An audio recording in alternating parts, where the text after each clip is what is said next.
بسم الله الرحمن الرحيم. الحمد لله رب العالمين والعاقبة للمتقين والصلاة والسلام على سيد الأنبياء والمرسلين ومن تبعهم بإحسان وإيمان إلى يوم الدين وبعد. سورة البقرة آية نمبر 84. أعوذ بالله من الشيطان الرجيم. وَإِذْ أَخَذْنَا مِيثَاقَكُمْ لَا تَسْفِكُونَ دِمَاءَكُمْ. اور جب ہم نے تم سے پختہ وعدہ لیا کہ تم لوگ اپنے خون نہیں بہاؤ گے. اپنے خون نہیں بہاؤ سے مراد اپنے لوگوں کو، اپنی قوم کو، اپنے ساتھ اسلام لانے والے لوگوں کو، مومنوں کو قتل نہیں کرو. تو کسی کا خون بہانا گویا کہ خود اپنا خون بہانا ہے. اس لیے اللہ تعالیٰ نے کہا کہ تم اپنے خون نہیں بہاؤ گے. وَلَا تُخْرِجُونَ أَنفُسَكُم مِّن دِيَارِكُمْ، اور نہ ہی تم اپنے آپ کو اپنے گھروں سے نکالو گے. اس سے مراد تمہارے بھائی بند ہیں، تمہارے ساتھ ایمان لانے والے لوگ ہیں، تمہارے ساتھ جو مسلم ہیں وہ مراد ہیں. تو تم ان کو گھروں سے بھی نہیں نکالو گے. مراد اس سے جلا وطن کر دینا ہے. ثم اقررتم، پھر تم نے اقرار کیا، یعنی اس وعدہ پختہ وعدہ کیا اور پھر اس کا اقرار کیا کہ واقعی ہم یہ وعدہ کر چکے ہیں. وانتم تشہدون، اور تم گواہ ہو.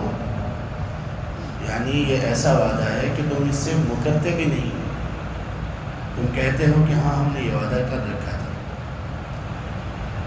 اس آیت میں اللہ تعالیٰ نے پچھلی آیت کے ساتھ اس کا تعلق اس طرح سے ہے کہ اللہ تعالیٰ نے بنی اسرائیل سے کچھ وعدے لیے، ان سے کچھ معاہدے کیے.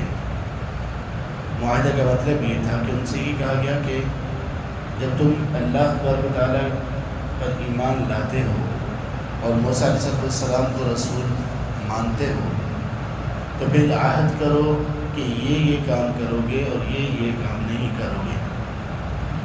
اس لیے آیت میں کچھ کام کرنے کا حکم تھا اور ان آیات میں کچھ کام نہ کرنے کا حکم تھا.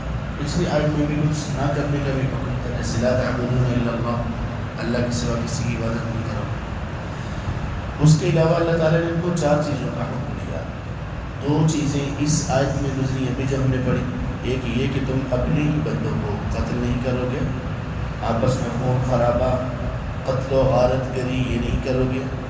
دوسرا یہ کہ کسی بھی وجہ سے ان کو جلا وطن نہیں کرو گے.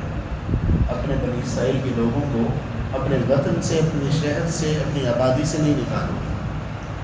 تم نے اقرار کر لیا اور تم گواہ ہو. یہ 2 چیزیں. ثم انتم هؤلاء تقتلون انفسکم، پھر تم وہی لوگ ہو کہ تم قتل کرتے ہو اپنے آپ کو، مراد اپنے لوگوں کو. اس آیت میں کیا کہا تھا اللہ تعالیٰ نے کہ خون نہیں بہاؤ گے، قتل نہیں کرو. اب اس آیت میں کہا جا رہا ہے پھر تم وہی لوگ ہو کہ تم اپنے آپ کو قتل کرتے ہو. وَتُخْرِجُونَ فَرِيقًا مِّنكُم مِّن دِيَارِهِمْ، اور تم اپنے میں سے ایک گروہ کو ان کے گھروں سے نکال دیتے ہو، جلا وطن کرتے ہو. دونوں کی مخالفت کرنا. اس آیت میں 2 چیزوں کا حکم تھا. تو ان لوگوں نے ان دونوں معاہدوں کو، دونوں عہد کو پس پشت ڈال دیا، وعدہ خلافی. تظاہرون علیہم بالاثم والعدوان، تم ان کے خلاف مدد کرتے ہو گناہ اور زیادتی کے ساتھ. یعنی اپنے بھائیوں کے خلاف دوسروں کی مدد کرتے ہو، گناہ کے ساتھ مدد کرتے ہو اور زیادتی کے ساتھ مدد کرتے ہو. یہ تیسری چیز ہے. اللہ تعالیٰ نے ان پر جو چیزیں ممنوع قرار دی تھی، ایک یہ تھا کہ تم آپس میں ایک دوسرے کو قتل نہیں کرو گے، خون نہیں بہاؤ گے. دوسرے نمبر پر کسی بھی جرم کی وجہ سے ان کو جلا وطن نہیں کرو گے. تیسرے نمبر پر تم اپنے بنی اسرائیل کے خلاف دوسروں کی مدد نہیں کرو گے. ان لوگوں نے یہ تیسری بات کا بھی انکار کیا، تیسری بات کی بھی مخالفت کی۔ اللہ فرماتے ہیں کہ تظاہرون علیہم بالاثم والعدوان، تم مدد کرتے تھے ان کے خلاف، یعنی اپنے بھائیوں کے خلاف گناہ اور زیادتی کے ساتھ۔ چوتھی بات وَإِن يَأْتُوكُمْ أُسَارَىٰ تُفَادُوهُمْ، اور اگر تمہارے پاس تمہارے بھائی قیدی بن کر آتے تو تم پھر ان کا فدیہ دیتے تھے، یعنی قیدی بن کر تمہارے پاس آتے، پتہ چل جاتا کہ اچھا ہمارے بھائی بنی اسرائیل کے لوگ قید ہو گئے ہیں، تو تم ان کو فدیہ دے کر، معاوضہ دے کر چھڑا لیتے تھے۔ وَهُوَ مُحَرَّمٌ عَلَيْكُمْ إِخْرَاجُهُمْ، جبکہ تم پر حرام قرار دیا گیا تھا کہ تم ان کو اپنے گھروں سے نکالو گے ہی نہیں۔ اب ذرا اس پر غور کیجیے، اللہ تعالیٰ نے بنی اسرائیل کو ان آیات میں 4 چیزوں کا حکم دیا۔ ایک چیز یہ تھی کہ تم آپس میں ایک دوسرے کو قتل نہیں کرو گے، دوسری چیز یہ کہ ان کو جلاوطن نہیں کرو گے، تیسری چیز یہ کہ ان کے خلاف دشمن کی مدد نہیں کرو گے، اور چوتھی چیز یہ کہ اگر تمہارے بھائی بنی اسرائیل کے لوگ کبھی گرفتار ہو جائیں، قید میں چلے جائیں دشمن کی قید میں، تو تم پر فرض ہے کہ تم فدیہ دے کر ان کو چھڑاؤ گے۔ اب ان لوگوں نے کیا کیا؟ آخری بات کو تو تسلیم کر لیا اور اس پر عمل کیا، یعنی جب قیدی بن کر وہ آتے، قیدی بن جاتے تو فدیہ دے کر ان کو چھڑا لیتے تھے۔ باقی 3 باتوں کو یکسر ماننے سے انہوں نے انکار کر دیا۔ اللہ نے اس بات پر کیا کہا سنیے، افتؤمنون ببعض الکتاب، کیا تم لوگ کتاب کے کچھ حصے پر ایمان رکھتے ہو، کچھ حصے کو مان لیتے ہو، وتکفرون ببعض، اور کتاب کے یعنی اللہ کی نازل کردہ تعلیمات اور حکم کے کچھ حصے کا تم انکار کر دیتے ہو۔ فما جزاء من یفعل ذلک منکم، سو جو کوئی بھی تم میں سے ایسا کرے گا، الا خزی فی الحیات الدنیا، وہ ضرور اس کے نصیب میں دنیا کی زندگی کی رسوائی ہوگی، ویوم القیامت یردون الی اشد العذاب، اور قیامت کے دن ان لوگوں کو انتہائی سخت شدید ترین عذاب کی طرف لوٹا دیا جائے گا۔ وما اللہ بغافل عما تعملون، اور اللہ تبارک و تعالیٰ غافل نہیں ہے اس چیز سے جو تم کر رہے ہیں۔ اللہ تعالیٰ نے کس قدر برہمی اور غصے کا اظہار کیا کہ کچھ کتاب کا حصہ مان لیتے اور کچھ کو چھوڑ دیتے۔ اب یہاں پر رک کر ذرا سوچیے، ہم اپنے آپ کو دیکھیں، اپنے مسلمان بھائیوں پر نظر دوڑائیں، سب سے پہلے اپنے گریبان میں جھانکیں کہ وہ باتیں اسلام کی جن کا ہمیں علم ہے، یہ کرنا چاہیے، یہ نہیں کرنا چاہیے۔ ہم ذرا دیکھیں کہ ہم ان میں سے جانتے بوجھتے ہوئے کتنی باتوں کو تسلیم کرتے ہیں، مان لیتے ہیں، اور کتنی باتوں کو یکسر چھوڑ دیتے ہیں۔ کتنے لوگ ایسے ہیں اچھے مسلمان ہوتے ہیں لیکن مختلف مواقع پر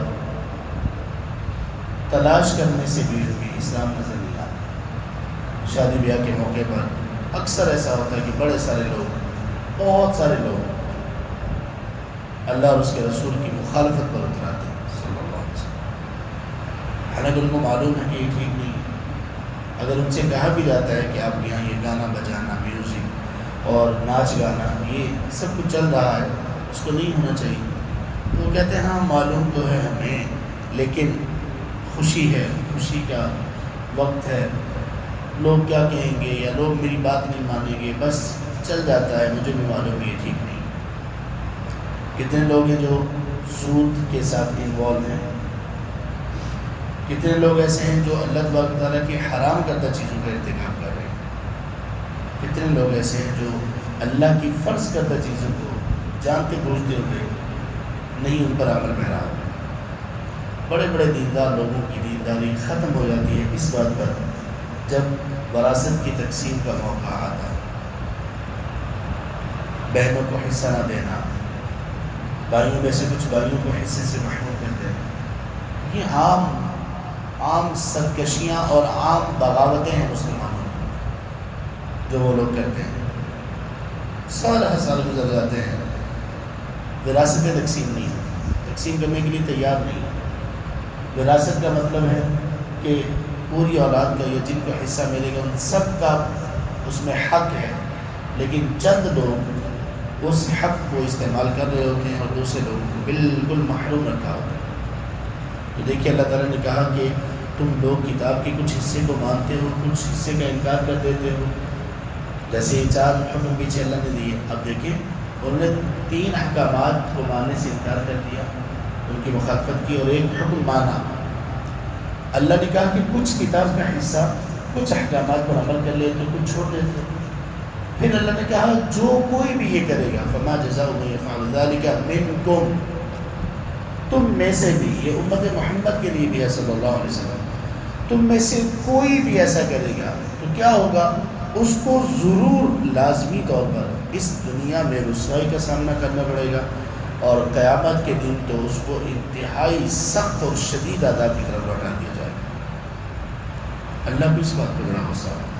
غلطی، کمی، کوتاہی کا ہو جانا یہ بڑی بات نہیں ہے، لیکن بڑی بات یہ ہے کہ جانتے بوجھتے ہوئے اللہ کے احکامات کو چھوڑ دیں۔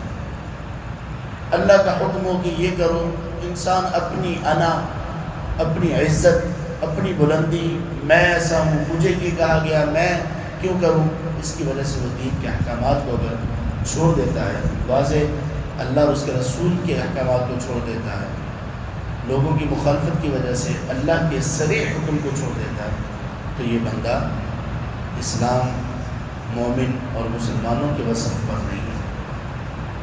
یہ اوصاف تو اللہ تعالیٰ نے یہود کے ذکر کیے۔ مومن کیسے ہوتے ہیں؟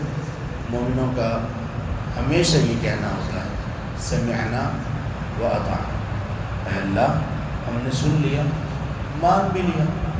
یہ نہیں کہ مانیں گے، عمل کریں گے، نہیں، ایسا نہیں ہے، مومن کا وصف نہیں ہے۔ مومن کا وصف یہ ہے کہ یا اللہ سن لیا، بس عمل شروع، بات ختم۔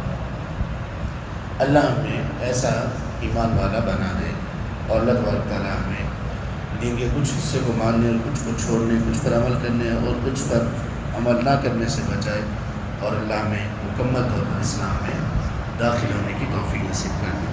سبحانک اللہم و بحمدک، اشہد ان لا الہ الا انت، استغفرک و اتوب الیک۔